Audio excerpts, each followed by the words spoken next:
She had her arm around me and I was just like, felt so uncomfortable, hysterical, and I think I really lashed out at her. I felt like everyone was looking at me and I kind of felt like I was maybe going to get some sort of abuse, to be honest. Hi tribe, welcome back to our channel. My name's Becky, I am a married lesbian and I have 3 children with my beautiful wife Kelly. It is Pride Month, so we were thinking what better video to put out than my coming out story. I wasn't one of these people that just always knew that they were gay. Growing up, I always felt quite different, but I never really knew why.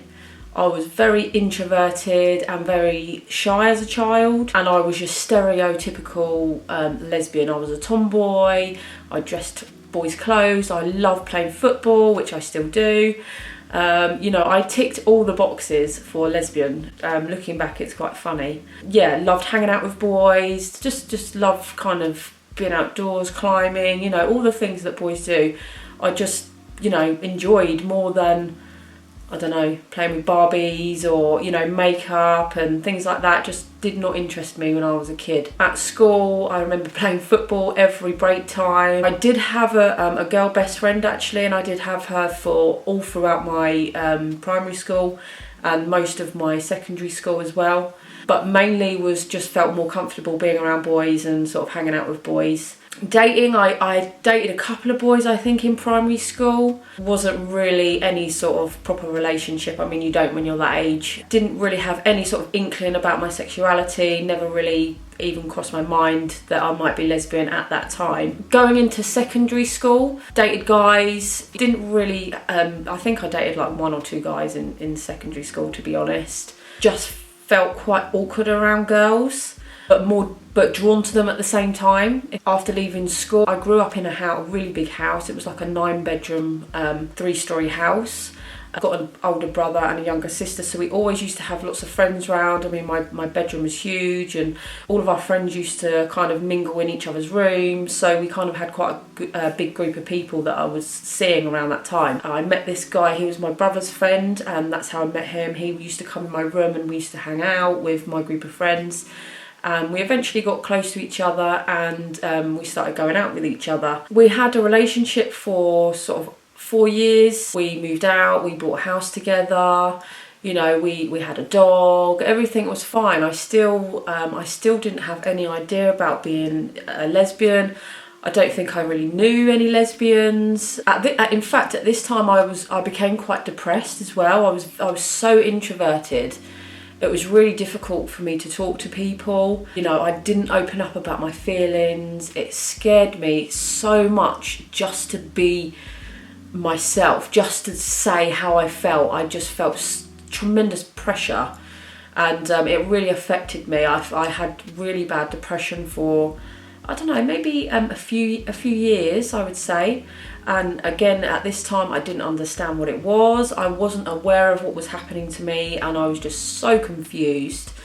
But I think because I was so confused about who I was, even on like a basic level, I don't know, it just never really crossed my mind that I was a lesbian. It's really funny because, like I said, I ticked all the boxes. I was still like quite a tomboy and I still like playing football and I still played computer games, which I still love now. Eventually, after the 4 years, me and this guy broke up. After we broke up, then I met this girl through mutual friends and I had an instant attraction to her and an instant crush on her, which I never really knew what it was. I just didn't really give it much thought because I was so introverted and so confused. That was taking up most of my mind space. So, but I just knew straight away that I liked her, and we started hanging out with each other and we spent a lot of time with our friends, and then we ended up spending time sort of just the 2 of us. We were just hanging out, you know, just doing what friends do.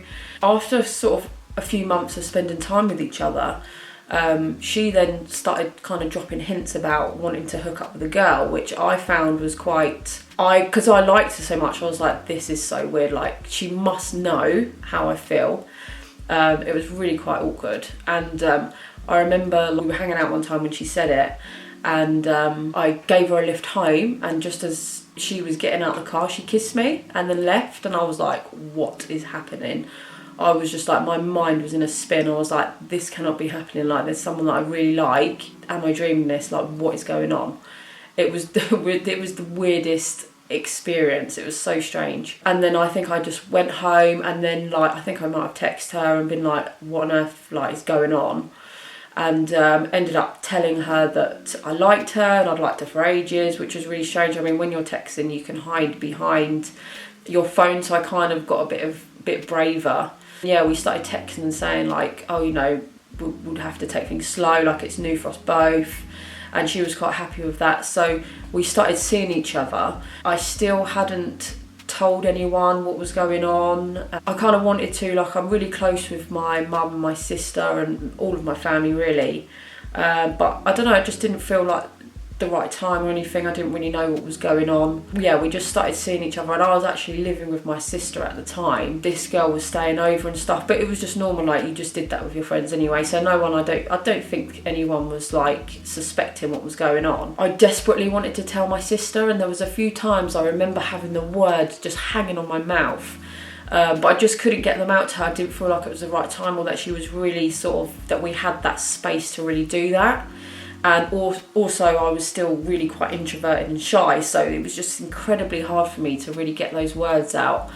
And I remember one time we were drinking and we got really drunk, and well, I know I was very drunk, and I was just about to, like, this night I remember I was just trying to tell her, and I was just like getting really frustrated with myself that I couldn't say it. And I ended up getting so drunk, and when we got back to her flat, like I ended up becoming really like hysterical, and I think I really lashed out at her, and it was just so much built up frustration, and I still didn't say anything to her. I don't really remember much of what happened, but I know I was just completely out of order, just like I think I abused her, like for no reason. It was really quite unfair. The next morning, my mum had come to our flat. I think my sister, I don't think my sister was there. I think I was there on my own. She was sat on the edge of the bed as I was waking up and stuff, and she was like, what's happened? Like, are you okay? Like, we're really worried about you, and you know, what's going on? You know, you're lashing out like this. And obviously she was worried about me before because of depression and things like that. So yeah, I just remember her really concerned face, and I think she was saying it to try and give me an opening to let her know what was going on, because her and my sister had actually gone through my phone and read my messages, because they thought something had happened to make me lash out like that. So she went through my phone and obviously saw the messages between me and this girl, and she said to me, me and your sister have gone through your phone and we've seen your messages. And I think I just smiled and was like, felt such a sense of relief, because I didn't have to tell them what was going on. It was kind of taken out of my hands. You know, she was really supportive. She was like, you know, I hope you're just okay, and you know, we love you and it's okay. And I was just like really emotional because of what I'd done and how I'd like abused my sister and just made her feel horrible. So I was just, you know what it's like when you're hungover and you just feel awful, and then you've done something like that, you know, that shame that you feel. But on the same sense, I felt relief as well, because now it had come out, I hadn't had to tell anyone, and that was kind of the reason why I had behaved like that in the first place. So she knew, and then like things were kind of like fine, like this girl would still come round, and we was like open about seeing each other when my sister was there. Like, I was worried about telling my dad, because I just didn't want to fall out of him, and I didn't really know how he would take it. He was like a lot older. He was like 50 when he had me, so he was quite old, and I don't know, no, he wasn't really old, but I just didn't know how he was going to take it. So I think I knew I had to tell him as soon as possible, because other people knew, and I didn't want him to find out. Ended up happening because I was so shy and stuff. My sister on a lot of occasions used to sort of do the talking for me, because she's quite extroverted. So I think she ended up telling him, and he was actually really cool with it. It was really nice. It wasn't really massively spoken about. It was just like he knew and I knew he knew, and I didn't really say anything. I think I may have said, oh, this is my girlfriend, and just because I knew I felt comfortable doing that with him, and I knew that he hadn't been like against it or anything. That was really nice that both my mum and my dad were kind of fine with it. They didn't make it into a big deal. I think my mum was worried that maybe I wouldn't have a family if I was a lesbian. I know she kept saying like, maybe you're bisexual, and you know, I think the typical, it might be a phase, might have been said, I can't really remember. But she was still supportive nonetheless. You know, she didn't make me feel bad for it. She just wanted me to make sure that it was the right thing for me and that I was happy. When it come to telling friends, I think that I really had to tell any of my friends or my family directly. I think like my sister and my mum pretty much told people for me. So I kind of feel like I've taken like the easy way out by not having to actually go through that real uncomfortableness to tell someone. I know that my sister told like maybe my best friend at the time who I hadn't told. She had come round to our flat, so there was me, the girl I was seeing, my sister and my best friend.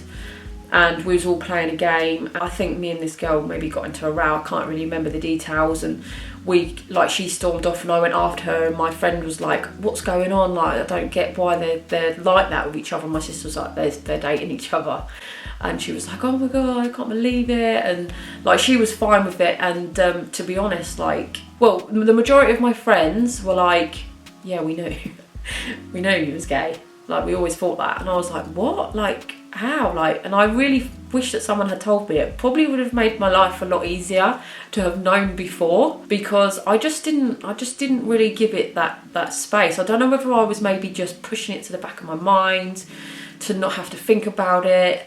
But I generally just don't think I knew, and it seemed like everyone around me knew before I did, which is really strange. Like, so me and this girl saw each other for like a year. We weren't really good together, so we broke up a lot of times, got back together. So we saw each other for about a year on and off. And then after that, like, I still never really accepted being a lesbian. Like, I felt really uncomfortable. I didn't like the word lesbian. Like, I love it now. I think that's who I am. Like, you can't hide from that. But it just made me feel really uncomfortable. I remember when we was in the relationship, we went to Glastonbury Festival together, and we were watching a band in a huge crowd, and I was like, she had her arm around me, and I was just like, felt so uncomfortable. I felt like everyone was looking at me, and I kind of felt like I was maybe going to get some sort of abuse, to be honest. I was quite paranoid about, you know, being in a same-sex relationship. It just didn't sit well. And it was really hard for me to be natural about it. Again, I was still really introverted at this time and still quite shy, so I think that had a lot to do with it. So after we split up, I then wasn't in a relationship for another 3 years. Was still open to the idea of maybe being with guys and stuff. I think I maybe kissed a few guys and kind of was like almost forcing myself to see like how I felt if I was in that situation, which isn't really necessarily very fair on the guys, so I'm sorry if that's upset anyone, but you know, you just have to be sure, and I wasn't sure at all. I felt like, you know, is what I'm doing right? You know, is there something wrong with me? You know, I just didn't understand myself at all. It was a really hard time, but just having explored that part of myself, being able to do it openly massively helped me and gave me that space that I needed to be able to just kind of find what it was that I wanted and who I was. So then I was single for 3 years. I was kind of getting with guys. I found it really difficult to talk to girls, and like felt really awkward around them. I have like no sense of like being able to chat someone up or make like, I just don't, that's just not in me at all. I just don't have that ability. So if you do, you're very lucky. So I didn't really see any girls in that time. After around the 3 years, I think I met my now wife, and instantly, as soon as I met her, I was like, oh my God, like, I really like you. And it was really quite hard because we were friends for so long. We were friends for 2 years. Like, the timing of us being together was just so wrong. But I really liked her. We really gelled. I fancied her straight away, which was a bit inappropriate at the time, you know, because she was in a relationship. So I really kept my feelings to myself. I didn't tell anyone. I was just like, this is just totally out of order. Like, you need to keep these feelings to yourself. Within this time, I was finding myself. I was, you know, feeling a lot more comfortable with who I was. I became a lot more comfortable talking about my feelings. I went through therapy and things, you know, not because I was gay, just because I knew that I needed to get this problem fixed, because it was just making me feel so depressed not being able to talk. I think if there's anybody watching that struggles with like being open and being like talking about your feelings, you know how hard it is. So I took the conscious decision to say, do you know what, I can't live like this, and I'm going to get help. And it did me the world of good. Like, it really, really helped me. So I was really like a lot more comfortable, and I kind of got to the point where I was like, do you know what, yeah, I'm a lesbian, like this is it, like I'm accepting it, and I'm going to accept it, and I'm going to own it. It's taken me quite a long time. Me and my wife now have been together for 5 years, and even at the beginning of our relationship, I still felt uncomfortable saying girlfriend or wife. Like, I'd still say partner, and I'd see how people were before I went straight in with the word wife or girlfriend. She kind of taught me a lot of how to be open and accepting. Like, she's very much like, oh yeah, my wife. Like, she never cared when, for the whole time I've known her, she's been very open about her sexuality. For me, that's been a massive help in thinking, do you know what, why shouldn't I be open about it? Because I love who I am, and you know, I'm not ashamed of it anymore. I've embraced it, and I love that part of it, and I love the confidence that it's given me. She's shown me massively that, you know what, it's okay to be who you are, and it can be a process, and it can be a long process for some people. I feel really lucky that I've had the family support that has allowed me to have that space to be able to find out who I really am. I've never had anyone sort of discriminate on me personally. You know, I know it's out there. I think I've been very lucky to avoid it. So that was my coming out story. I really hope that it has inspired you in some way, or encouraged you to live in your truth, even if just that little bit more. We should be visible. We should encourage each other. We should inspire each other to be who we are, no matter what you want to call yourself, no matter what label you want or you don't want. You know, at the end of the day, it's all about just loving each other and treating each other with compassion and kindness. Thanks for watching. See you again soon.